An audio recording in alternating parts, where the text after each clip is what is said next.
దేవుని ప్రియమైన బిడ్డలారా, ప్రభువైన యేసుక్రీస్తు వారి నామంలో మీ అందరికీ నా హృదయపూర్వకమైన వందనాలు చెల్లిస్తున్నాను. ప్రతిరోజు ఇదే సమయానికి ఇదే ఛానల్లో దేవుని వాక్యం ఆలకించడానికి దేవుడు కృప చూపించినందుకు దేవునికి ఎన్నో ఎనలేని వందనాలు చెల్లిస్తున్నాను. అలాగే ప్రతిరోజు దేవుని వాక్యాన్ని ఆలకిస్తున్నందుకు మీకు కూడా నా హృదయపూర్వకమైన వందనాలు చెల్లిస్తున్నాను.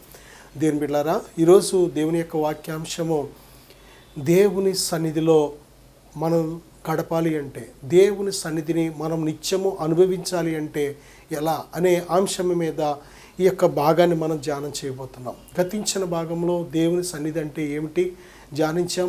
అలాగే దేవుని సన్నిధిలో ఎవరు ఉండలేరు, ఎవరు గడపలేరు, ఎవరు అనుభవించలేరు కొద్దిమందిని చూసాం. అలాగే దేవుని సన్నిధిలో గడపాలంటే ఎలాగనే దాని మీద కొన్ని భాగాలు మనం ధ్యానం చేస్తున్నాం. ఈ భాగంలో దేని బిడ్డలారా, దేవుని సన్నిధిలో మనం గడపాలంటే ఎలాగా అనే అంశాన్ని మనం ధ్యానం చేయబోతున్నాం. దానికి ముందుగా చిన్న ప్రార్థన చేసుకుని పరిశుద్ధాత్మ సహాయాన్ని మనం కోరుకుందాం. పరిశుద్ధుడా, ప్రేమగల తండ్రి, మాట్లాడే దైవమా, మాతో మాట్లాడండి ప్రభువా. వినే చెవి, గ్రహించే హృదయం దయచేయండి అయ్యా. మీరు మాట్లాడితే మేము బ్రతుకుతాం. మీరు మాట్లాడితే మా ఆత్మ బ్రతుకుతుందయ్యా. మీరు మాట్లాడితే మాకు అర్థమవుతుంది నాయన. మీరు మాట్లాడితే మేము దీవించబడతాం, ఆశీర్వదించబడతాం. మీరు మాట్లాడితే ప్రభువా, మీ మాట అవును కనుక నాయన అది జరుగుతుంది. నాయన మాతో మాట్లాడమని, మమ్మల్ని మీ స్వాధీనపరచుకునమని యేసుక్రీస్తు వారి నామంలో ప్రార్థిస్తున్నాను తండ్రి, ఆమేన్. దేవుని యొక్క సన్నిధిలో గడపాలి.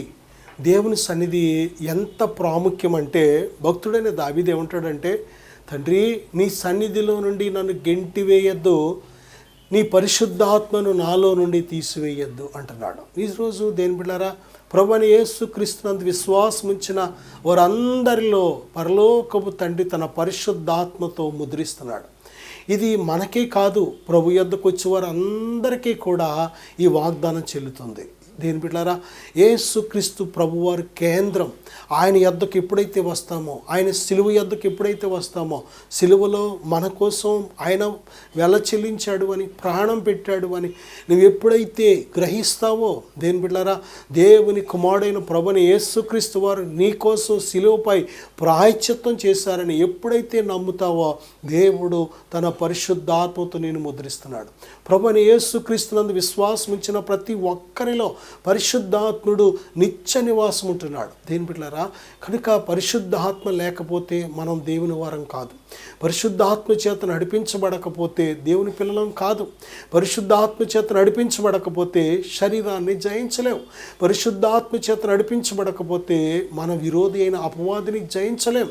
కనుక ఈ లోకాన్ని జయించాలన్నా, శరీరాన్ని జయించాలన్నా, లేక పాపాన్ని జయించాలన్నా, శత్రువుని జయించాలన్నా మనకు పరిశుద్ధాత్మ ఎంత అవసరమో ఒకసారి ఆలోచన చేయండి.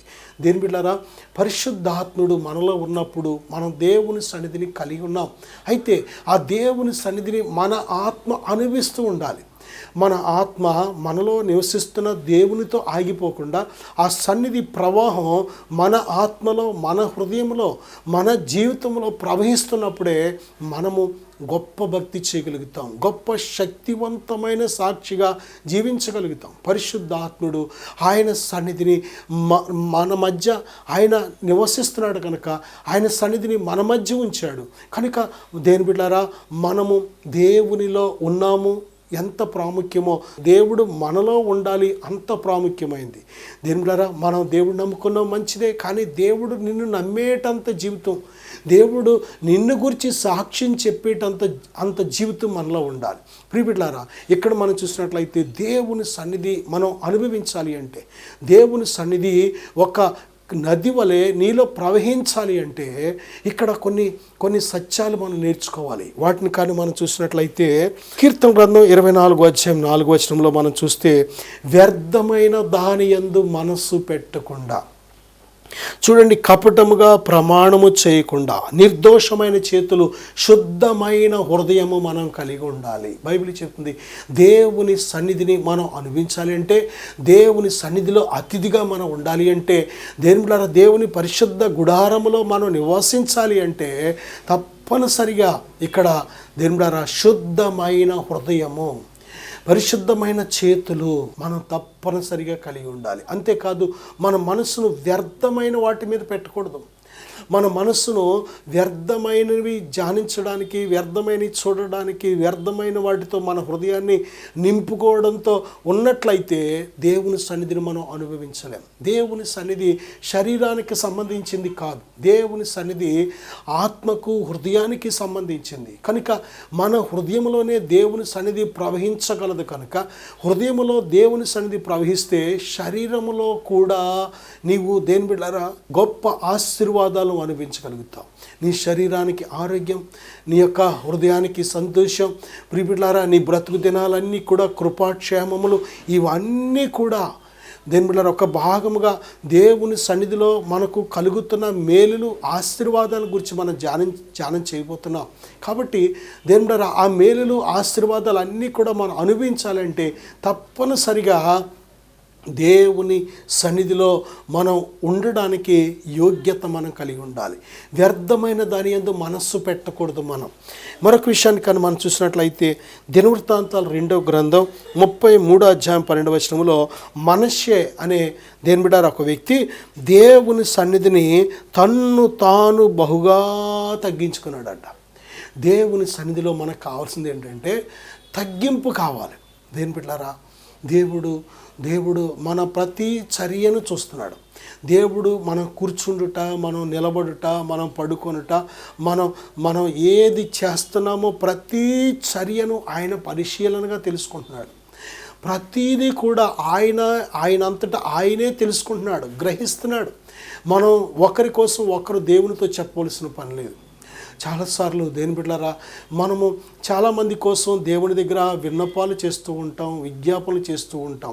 కానీ సాతాను ఏం చేస్తాడంటే మన మీద విరోధంగా దేవుని దగ్గర ఫిర్యాదులు చేస్తూ ఉంటాడు. ఇదిగో నీవు నీ కుమారుడు ఎంతో దీవిస్తున్నావు, కానీ వాడి జీవితం ఇలాగా, ఇదిగో ఆవిడ జీవితం ఇలాగా అని వాడు మన మీద ఎన్నో విరోధముగా దేవుని దగ్గర నెపాలు మోపుతూ ఉంటాడు. దేని బిడ్డలారా అలాగని సాతాను చెప్పిన నెపాలను బట్టి మనకు తీర్పు తీర్చే దేవుడు కాదు ఆయన. దేని బిడ్డలారా ఆయన తనంతట తానే గ్రహిస్తున్నాడు. ఆయన తనంతట తానే మనల్ని తెలుసుకుంటున్నాడు. ఆయన సొదొమ గొమొర్రా ప్రజలు పాపము చేశారు అన్నదే నిజమా కాదనేది తనంతట తానే దిగువచ్చి చూశాడు ఆయన. దేని బిడ్డలారా చూడండి, ఆయన ఎప్పుడైతే మానవ శరీర ఆకారంతో 3 దేవదూతలుగా వచ్చి చూశాడో ఆ యొక్క మరి సొదొమ గొమొర్రా పట్టణ ప్రజలు ఎంత దుర్మార్గంగా ఉన్నారంటే నీ ఇంటికి వచ్చిన ఆ పురుషులను మాకు మేము వారిని కూడాలి అని ఆ యొక్క లోతుతో చెబుతున్నారు. అయ్యా ఇంత మహాపాతకం మీరు కట్టుకోవద్దు అని ఎంత బ్రతిమలాడినా సరే ఇదిగో వాళ్ళకంటే నీకెక్కువ అని చేస్తామని వాళ్ళు లోతుని చంపాలని, ఆ కుటుంబాన్ని నాశనం చేయాలని వారు తిరుగుతున్నారు. దేని బిడ్డలారా చూడండి, దేవుడు ఎప్పుడైతే కళ్ళారా ఆయన చూశాడో, పరిశీలనగా తెలుసుకున్నాడో అప్పుడు అగ్ని గంధకాలతో ఆ పట్టణాలు కాల్చివేయడానికి దేవుడు ఆజ్ఞాపించేశాడు. నా సహోదరుడా, సహోదరి, దేవుడు ఎంత మనలను ప్రేమిస్తున్నాడో, ఎంతగా మన పట్ల కృప చూపిస్తున్నాడో ఆ ప్రేమకు, ఆ కృపకు తగినట్లు మనం జీవిస్తే ధన్యులం. మనము దేవుని సన్నిధికి విరోధంగా ఏమి చేసినా వర్తిల్లలేం. దేవుని సన్నిధిలో దేని బిడ్డలారా మనలను దీవించడానికి ఎన్ని ఆశీర్వాదాలు ఉన్నాయో దేవుని మాట వినకపోతే దేవుని సన్నిధి నుండి దేవుని ఉగ్రతను చూపించేవి కూడా ఉన్నాయనే విషయాన్ని మనం మర్చిపోకూడదు. కనుక దేవునికి విరోధంగా, దేవుని సన్నిధికి విరోధంగా జీవించిన వాళ్ళు ఏ విధంగా అయిపోయారో కూడా మనకి దృష్టాంతాలుగా వ్రాయబడి ఉన్నాయి. కాబట్టి దేవుని సన్నిధిలో మనం ఎలాగుండాలంటే మొదటిగా దేని బిడ్డలారా మనం వ్యర్థమైన దాని యందు మనసు పెట్టకుండా నిర్దోషమైన చేతులు, యథార్థమైన హృదయం కలిగి ఉండాలి. మరి 4వదిగా చూస్తే తగ్గించుకొని ఉండాలి. ఈ భూమి మీద మనం మట్టి మనుషులం.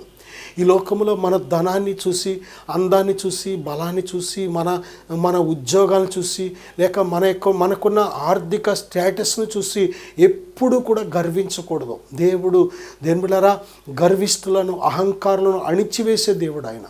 ఎవడు దీనుడై తగ్గించుకుంటాడో, ఆయన స్వరము విని వణుకుతాడో వానినే దేవుడు దృష్టిస్తున్నాడు. మనలను దేవుడు హెచ్చించే దేవుడు, దీవించే దేవుడు కనుక ఆయన హెచ్చించే వరకు, ఆయన ఆయన బలిష్టమైన చేతి కింద దీన మనస్కులుగా ఉండాలి. మనుషుడు తన్ను తాను హెచ్చించుకుంటే పడిపోతాడు. ఎవడు హెచ్చించుకో ఉంటాడో వానికి వాడు పడిపోతాడు. కానీ దేవుడు హెచ్చిస్తే, మనిషిని ఒక్కసారి దేవుడు హెచ్చిస్తే ఏ నరుడు కూడా పడగొట్టలేడు. దేవుడు నేను హెచ్చించాలి అంటే దేవుని దగ్గర నువ్వు తగ్గించుకోవాలి.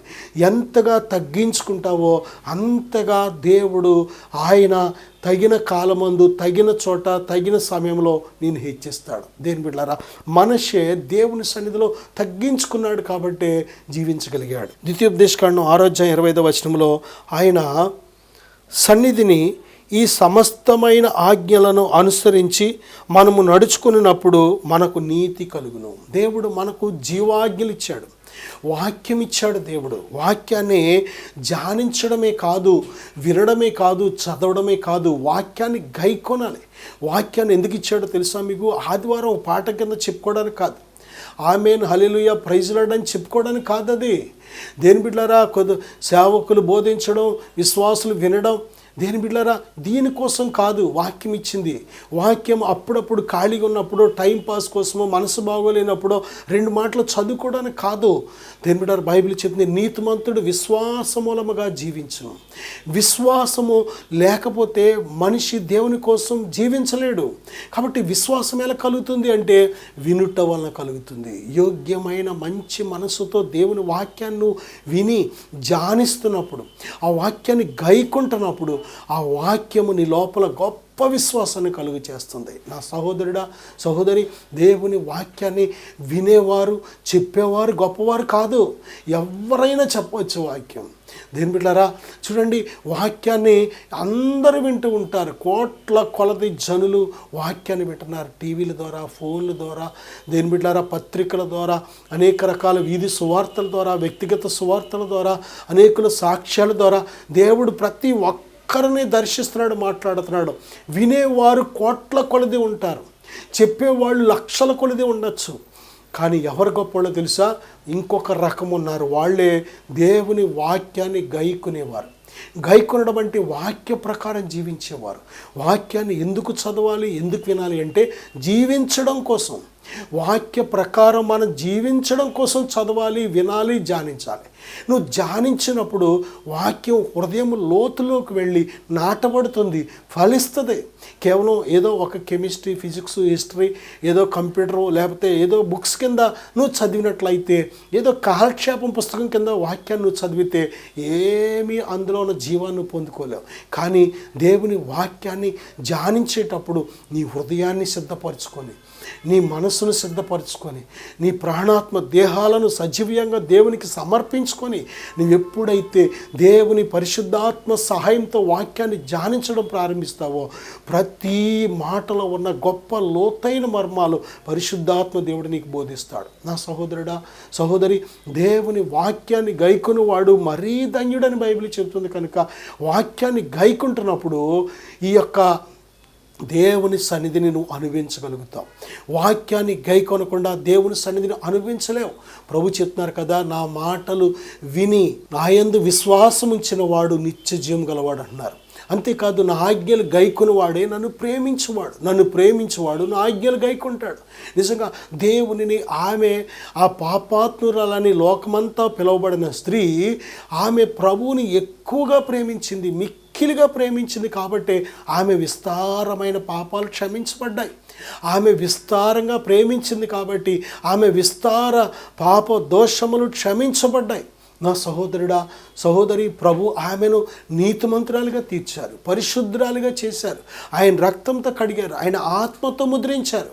ఆ క్షణము నుంచి జీవజల నది ఆమె హృదయంలో పొంగి పొర్లింది. ఆమె మరి ఎన్నడూ లోకం తట్టు చూడలేదు, ఆమె మరి ఎన్నడూ పాపము చేయలేదు, దేవునికి నమ్మకస్తురాలుగా బ్రతికింది.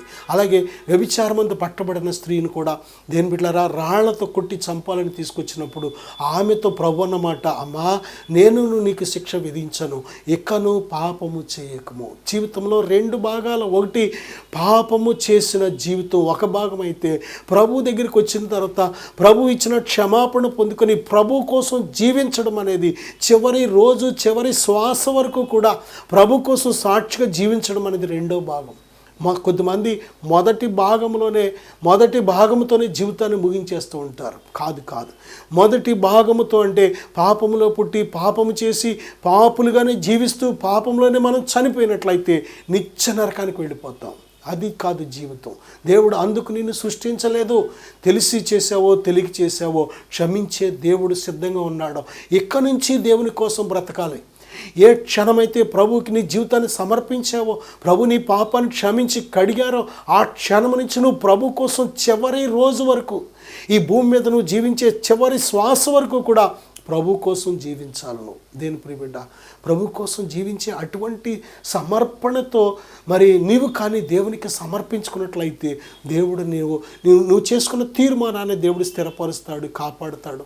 ఆయన నీకు నీ బ్రతుకు దినాలన్నీ కూడా ఆయన తోడుగా ఉంటాడు. దేని ప్రియమైన బిడ్డలారా, ఆయన అంటున్నాడు కదా, ఆయన సన్నిధిని మనం జీవించాలి అంటే, అనుభవించాలి అంటే ఆయన చెప్పిన ఆజ్ఞలు మనం గైకొనాలి.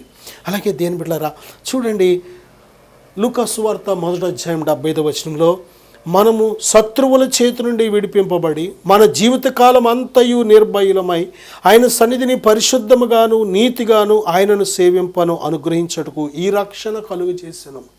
ప్రభువైన యేసు క్రీస్తు వారు, ఆయన నామం యేసు. యేసు అంటే అర్థం రక్షకుడు, క్రీస్తు అంటే అభిషక్తుడు. దేని బిడ్డలారా, ఈ లోకానికి రక్షణ తెచ్చింది యేసుక్రీస్తు ప్రభువారు. ఎందుకో తెలుసా, ఆయన ఎవరో ఇచ్చిన రక్షణ తేలేదు. ఆయనే మనల్ని రక్షించడానికి, తమ పాపముల నుండి తన ప్రజలను వారి పాపముల నుండి విడిపించడానికి ఆయనే ప్రాయశ్చిత్తం చేయడానికి వచ్చాడు. 2026 సంవత్సరాల క్రితం దేని బిడ్డలారా, ఆయన ప్రజలమైన మన కోసం శిలువ మీద ఆయన ప్రాయశ్చిత్తం చేశాడు. ఆయన పాపుల కోసం ప్రాణం పెట్టిన ప్రేమాస్వరూపి ఎవరైనా ఉన్నారంటే యేసుక్రీస్తు ప్రభువారు ఒక్కరే. ఆయన ఒక్కడే నీ పాపము నిమిత్తము ప్రాణం పెట్టి వెల చెల్లించాడు. ఆయన యేసు తప్ప వేరొక రక్షకుడు లేడు అని ధైర్యంగా ప్రతి ఒక్కరూ ఎందుకు చెప్పగలుగుతున్నారంటే, ఏ ఒక్కరూ కూడా మనిషి చేసిన పాపానికి ప్రాయశ్చిత్తం చేయలేకపోయారు. దేని బిడ్డలారా, ప్రతి ఒక్కరిలో ఏదో ఒక లోపము, దోషము, దేని బిడ్డలారా మానవ స్వభావం అనేది మనం చూస్తున్నాం. శరీర సంబంధమైన క్రియలు మనం చూస్తున్నాం. యేసుక్రీస్తు వారిలో ఏ శరీర క్రియ లేదు. ఆయన దేని బిడ్డలారా ఆది నుండి ఉన్నాడు, అంచెం వరకు ఉండేవాడు. ఆయనలో ఏ పాపము కూడా లేదు. దేని బిడ్డలారా ఆయనలో ఎక్కడైనా పాపముందా ఏమో పట్టుకుందామని ఎన్నో విధాలుగా పరీక్షించారు, పరిశీలన చేశారు. కానీ లోకం అంతా కూడా రాత్రి పగలో యేసుక్రీస్తు ప్రభు మీద నిఘా వేసింది, కానీ ఆయనలో పాపం ఉందని ఎక్కడా స్థాపించలేకపోయారు. దేని బిడ్డలారా, ఇక మానవుల్లోకి సాతాను దూరాడు కనుక, చీకటి దూరింది కనుక, అంధకార అధికారము చేత ఇక మాకు అవన్నీ అనవసరం, ఆయన ఏ పాపం చేయకపోయినా సరే ఆయన రాళ్లతో కొట్టి చంపండి, సిలివేయండి అని దేని బిడ్డలారా అందరూ కూడా కేకలు వేసినప్పుడు వారి కేకలే గెలిచినాయి. ఎందుకో తెలుసా, లేఖనం ప్రకారం ఆయన సిలువేయబడాలి, లేఖనాల ప్రకారం ఆయన మళ్ళీ తిరిగి లేవాలి. దేని బిడ్డలారా, లేఖనాల ప్రకారమే ఈ లోకానికి వచ్చాడు, లేఖనాల ప్రకారమే సమస్తము చెప్పాడు, లేఖనాల ప్రకారమే ఏమి మన కోసం అనుభవించాలో శిక్ష, నింద, అవమానం అన్నీ కూడా లేఖనాల ప్రకారమే అన్నీ కూడా ఆయనలో నెరవేరిని. అలాగే లేఖనాల ప్రకారమే మన నిమిత్తం చంపబడ్డాడు, లేఖనాల నిమిత్తం మన కోసం తిరిగి లేచాడు. దేని బిడ్డలారా, ఈరోజు ప్రభువైన యేసుక్రీస్తు వారు మనలను ఏమి చేయడానికి ఎంత త్యాగం చేశారో తెలుసా, మనము ఆయన సన్నిధిలో గడపడానికి. ఆయన సన్నిధిలో ఎలా గడపాలి అంటే నిర్భయులమై, మన జీవితకాలం అంతయు కూడా నిర్భయులమై ఉండడానికి. మనము మన శత్రువుల చేతి నుండి విడిపింపబడి మన జీవితకాలం అంతయు నిర్భయులమై ఆయన సన్నిధిని పరిశుద్ధముగాను నీతిగాను ఆయనను సేవింపను అనుగ్రహించుటకు ఈ రక్షణ కలుగజేసెను. ఆయనను పరిశుద్ధముగా నీతిగా ఎవరు సేవించగలరు? దేవునిని మనం సేవించడానికి ఈ గొప్ప రక్షణ దేవుడు కలుగజేశాడు. యేసు అంటే అర్థం రక్షకుడు. మన పాపముల నిమిత్తము ఆయన ప్రాయశ్చిత్తం చేసిన దేవుడు ఆయన. దేవుని ప్రియమైన బిడ్డలారా, మన శత్రువైన సాతాను వాడికి సంబంధించిన సమస్త దురాత్మలు కూడా ప్రతి మనిషి ప్రాణాత్మ దేహానికి శత్రువులుగా ఉన్నారు. వాడు దొంగతనమును, హత్యను నాశనం చేయడానికి వచ్చాడు. మనలను తనతో పాటు నిత్య నరకానికి ఈడ్చుకెళ్ళాలని చూస్తున్నాడు. ఎందుకంటే వాడికి నిత్య నరకం అనేది పనిష్మెంట్ వాడికి ఖరారైపోయింది. కాబట్టి వాడికి ఎలాగో లేదు కనుక మనలను మోసం చేసి, మనలను దేవుని నుంచి దూరం చేసి, మనలను పడగొట్టి, మనలను కూడా వాడితో పాటు నిత్య నరకాన్ని తీసుకెళ్లాలన్నది సాతాను పన్నాగం. కాబట్టి మన శత్రువుల చేతి నుంచి మనల్ని విడిపించడానికే, మన శత్రువైన సాతాన్ని మన కాళ్ళ క్రింద చితకద్రొక్కించడానికే, సాతాను క్రియలు లయం చేయడానికే దేవుని కుమారుడైన ప్రభువైన యేసుక్రీస్తు వారు ఈ లోకానికి వచ్చారు. దేని బిడ్డలారా, ఆయన అంటున్నారు కదా, ఇదిగో శత్రు బలమంతటి మీదను మీకు అధికారం ఇచ్చి ఉన్నాను, ఏది ఎంత మాత్రమో మీకు హాని చేయదు. నా సహోదరుడు, ఆ సహోదరి, ప్రభువైన యేసుక్రీస్తునందు విశ్వాసం ఇచ్చినప్పుడు సమస్త శత్రువు మరి ఆ యొక్క బలగం అంతటి మీద నువ్వు సంపూర్ణమైన విజయాన్ని అనుభవిస్తున్నావు. ప్రభువైన యేసుక్రీస్తు వారు చెప్తున్నారు కదా, దేవునికి లోబడి ఉండండి, అపవాదిని ఎదిరించండి. దేవునికి యేసయ్యకు మనం ఎంతగా లోబడతామో సాతానుని మనం అతి సులువుగా వెళ్ళగొట్టగలుగుతాం, అతి సులువుగా వాడిని పారద్రోలగలుగుతాం. దేవునికి లోబడాలి మనం. దేని బిడ్డలారా, దేవుని సన్నిధిని మనం అనుభవించాలంటే దేవునికి లోబడుతున్నప్పుడు, అపవాదికి చోటివ్వకుండా ఉన్నప్పుడు, దేవునికి మనం పూర్తి చోటు ఇచ్చినప్పుడు మనం దేవుని సన్నిధిని అనుభవించగలుగుతాం. ఆయన సన్నిధిని మనం ఆయనను సేవించగలుగుతాం. పరిశుద్ధంగా, నీతిగా ఆయనను సేవించే ఈ గొప్ప రక్షణ మనం కొనసాగించగలుగుతాం. నా సహోదరుడా, సహోదరి, కీర్తన గ్రంథం 42వ అధ్యాయం 2వ వచనంలో, తృష్ణకొను వారు, దేని బిడ్డలారా, దేవుని యొక్క సన్నిధిని మనం అనుభవించాలి అంటే మన లోపల ఒక దప్పిక కావాలి, ఆకలి దప్పిక కావాలి. చూడండి, డబ్బు సంపాదించే వారికి డబ్బు సంపాదించాలనే ఆకలి దప్పిక ఉంటూ ఉంటుంది. ఈ లోకాన్ని సంపాదించాలనే ఆకలి దప్పిక, ధనం సంపాదించాలనే దప్పిక. చాలామందికి ఈ లోక సంబంధమైన, శరీర సంబంధమైన కార్యాలను అనుభవించాలనే దప్పిక, చాలామందికి పేరు సంపాదించాలనే ఆకలి దప్పిక. ఒక్కొక్కరికి ఒక్కొక్క రకమైన గురి, ఆ గురి చేరడానికి చాలామంది దేని బిడ్డలారా మరి ఎన్ని రకాలుగా ప్రయాసపడుతున్నారు చూడండి. దేని బిడ్డలారా, ఈరోజు మనిషికి కలిగి ఉండవలసింది ఏంటో తెలుసా? దేవుని కోసం ఆకలి దప్పిక మనం కలిగి ఉండాలి. దేవుడు చూస్తున్నాడు. దేని బిడ్డలారా, దేవునిని వెతుకువారు కలరేమో అని దేవుడు చూస్తున్నాడు. దేవునిని ప్రేమించడానికి వారిని వారు ఎవరు మరి సిద్ధపరచుకుంటున్నారు హృదయాలు అని వారిని చూస్తున్నాడు దేవుడు. దేని బిడ్డలారా, ఆయన యందు భయభక్తులు కలిగిన వారి కోసం దేవుడు ఎదురు చూస్తున్నాడు. ఆయనకు భయపడి పాపము చేయకుండా ఎవరైతే బ్రతుకుతారో, నమ్మకస్తులుగా ఉంటారో, నమ్మకస్తులైన వారి కోసం దేవుడు వెతుకుతున్నాడు. ఆయన యొద్ద నివసించాలంటే నమ్మకత్వం కావాలి. మనం దేవుణ్ణి ప్రేమిస్తున్నాం, అయితే ఎంతవరకు నమ్మకంగా ఉండగలుగుతున్నాం? ప్రేమించడం అంటే నమ్మకంగా ఉండడం. ఏ పాపము చేయకుండా, దేవునికి ఆయాసకరమైనది ఏది చేయకుండా, చూడకుండా, మాట్లాడకుండా, ప్రవర్తించకుండా, దేవునికి ఇష్టం లేని జీవితం ఏది మనలో లేకుండా ఎంతమంది నమ్మకస్తులుగా మనం బ్రతుకుతున్నాం. దేవునిని ప్రేమించడం అంటే అది. దేవుని ఎప్పుడైతే మనం ఆ విధంగా ప్రేమిస్తామో దేవుడు నమ్మదగిన దేవుడు. దేవుడారా, యోసేపుకి తన చుట్టూ కూడా పాపము చేసే పరిస్థితులు పుష్కలంగా ఉన్నాయి. తనను మరి దేవుడారు ఎవరు అడగరు. నిజముగా మరి ఆ స్త్రీ కోరినట్టు ఆ పాపపు జీవితానికి అలవాటు పడితే కోరిన సుఖము, కోరిన డబ్బు, కోరిన పేరు, కోరినట్లు జీవించవచ్చు. కానీ యోసేపు ఎవరికి భయపడి పాపం చేయలేదంటే దేవునికి భయపడి. దేవుని సన్నిధిని పోగొట్టుకోలేదు. దేవుని సన్నిధిని పోగొట్టుకోవడానికి ఏమాత్రం ఇష్టపడలేదు.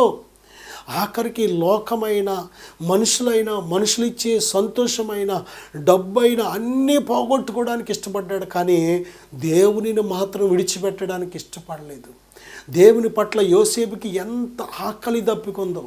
అపొస్తలుడైన పౌలు అంటాడు కదా, ఇదిగో పెంటగా ఎంచుతున్నానంటున్నాడు. ఏవేవి లాభకరములై ఉన్నాయో వాటన్నిటినీ నష్టముగా ఎంచుతున్నాను, పెంటగా ఎంచుతున్నాను అంటున్నాడు. వెనుకనున్న వాటిని మరచి ముందున్న వాటి కొరకై వేగిరపడుతున్నాను అంటున్నాడు. కారణం ఏంటంటే ఆయనకు తెలుసు వెనుకున్న వాటి విలువెంత, ముందున్న వాటి విలువెంత. దేని బిడ్డలారా, నిజమే, ఏవేవి మనుషులకు లాభకరంగా ఉన్నాయో వాటి విలువ ఎంత, దేవుడు దాచి ఉంచిన ఆ కిరీటం విలువ ఎంత, దేవుడిచ్చే జీతం విలువ ఎంతో ఆయన తెలుసుకున్నాడు. కాబట్టి సమస్తాన్ని నష్టపరుచుకొని పెంటగా ఎంచుకున్నాడు. దేవుని ప్రియమైన బిడ్డలారా, మన జీవితాల్లో నిజమే దేవునిని మనం తెలుసుకోవాలి. దేవుని సన్నిధి ఎంత విలువైందో మనం తెలుసుకోవాలి. దేవుని కోసం జీవించడం ఎంత గొప్పదో మనం తెలుసుకోవాలి. అందరం కూడా దేవుని బిడ్డలారా అన్ని విలువలు తెలుసుకుంటున్నాం, కానీ మనను రక్షించే దేవుని విలువ తెలుసుకోలేకపోతున్నాం. ప్రియబిడ్డలారా, మనుషుల ప్రేమల విలువ తెలుసుకొని ఆ మనుషుల కోసం చచ్చిపోతున్న వాళ్ళు, మనుషులు చంపేస్తున్న వాళ్ళు, దేని బిడ్డలారా మనిషి విలువ తెలుస్తుంది, కానీ ఎవరి విలువ తెలియట్లేదు తెలుసా? మన పాపముల కోసం ప్రాణం పెట్టిన ప్రేమామయుడైన ప్రభు ప్రేమను తెలుసుకోలేకపోతున్నాం. మనల్ని ఎంతగా ప్రేమిస్తున్న ప్రభు ప్రేమ విలువను తెలుసుకోలేకపోతున్నాం. ఆయన మన కోసం వెల చెల్లించిన ఆ విలువ తెలుసుకోలేకపోతున్నాం. నా సహోదరుడా, సహోదరి, యేసయ్య నిన్ను ప్రేమిస్తున్నాడు. శాశ్వతమైన ప్రేమతో నిన్ను ప్రేమిస్తున్నాడు. నువ్వు నశించుకోవడం దేవునికి ఇష్టం లేదు కనుకనే ఆయన తన్ను తాను ఇదిగో సజీవ యాగముగా బలిగా తన్ను తాను నీ పాపముల కోసం శిలువ మీద బలియాగం చేశాడు ఆయన. దేని బిడ్డ, ప్రభుని యేసుక్రీస్తునందు విశ్వాసం ఉంచినప్పుడు నువ్వు రక్షించబడుతున్నావు. నీ హృదయంలో విశ్వసించి నీ నోటితో ఒప్పుకుంటున్నప్పుడు నువ్వు రక్షించబడుతున్నావు. దేవుడు నిన్ను ప్రేమిస్తున్నాడు. దేవుని బిడ్డ, ఈ యొక్క సమయంలో మనం నేర్చుకోవాల్సిన సత్యం ఏంటంటే దేవుడు నిన్ను ఎంతో ప్రేమిస్తున్నాడు. కాబట్టి ఆయన ప్రేమను తృణీకరించొద్దు, ఆయనకు దూరంగా ఉండొద్దు, ఆయన సన్నిధిని పోగొట్టుకోవద్దు. ఆయన సన్నిధిలో నమ్మకంగా ఉండు. ఆయన సన్నిధిలో ఆయన ఇచ్చిన రక్షణను కొనసాగించు. ఈ భూమి మీద ఆయన కోసం బ్రతకడం కంటే గొప్పదేమీ లేదు. ఈ భూమి మీద ఆయన కోసం సాక్షిగా బ్రతకడం కంటే గొప్పదేమీ లేదు. మనం ఈ లోకానికి వచ్చినప్పుడు ఏమీ తీసుకుని రాలేదు. ఈ లోకం విడిచిపెట్టినప్పుడు ఏమీ కొనిపోం. ఈ లోకంలో ఉన్నంతసేపు దేవుని కోసం బ్రతకడమే దేవుడు మనకిచ్చిన ధన్యత. నా సహోదరుడా, సహోదరి, నేను మీకోసం చిన్న ప్రార్థన చేయాలని ఆశపడుతున్నాను. ఏకీవిద్దాం. ప్రార్థనలో కళ్ళు మూసుకొని విశ్వాసంతో ఏకీవిద్దాం. పరిశుద్ధుడా, ఘనమైన తండ్రి, మహోన్నతుడా, ఇప్పుడే నాయన ఈ వాక్యం ఆలకించి ప్రార్థనలు ఏకీవిస్తున్న ప్రతి బిడ్డను నిండారుగా దీవించు నాయన. ఆత్మకు రక్షణ దయచేయండి ప్రభువా. మీ సన్నిధి కంటే గొప్పది ఏమీ లేదు నాయన. మీ సన్నిధి నుండి అయ్యా మమ్మల్ని గెంటివేయద్దు. మీ పరిశుద్ధ ఆత్మను మాలో నుండి తీసివేయద్దు నాయన. మీ ఆత్మ లేనివాడు మీవాడు కాదు నాయన. మీ సన్నిధి మాలో లేకపోతే మేము మీ వారం కాదు నాయన. నాయన, ఇదిగో మీ సన్నిధితో నింపండి. మీ సన్నిధిలో సంపూర్ణ సంతోషం ఉంది, రక్షణ ఉంది నాయన, కాపుదల ఉంది, కృపాక్షేమం ఉంది, నెమ్మది ఉంది ప్రభువా. మీ సన్నిధిలో ఉండి ప్రతి దీవెనతో బిడ్డలు నింపమని ఆశీర్వదించమని యేసుక్రీస్తు నామములో ప్రార్థిస్తున్నాను తండ్రి. Amen. Amen. God bless you.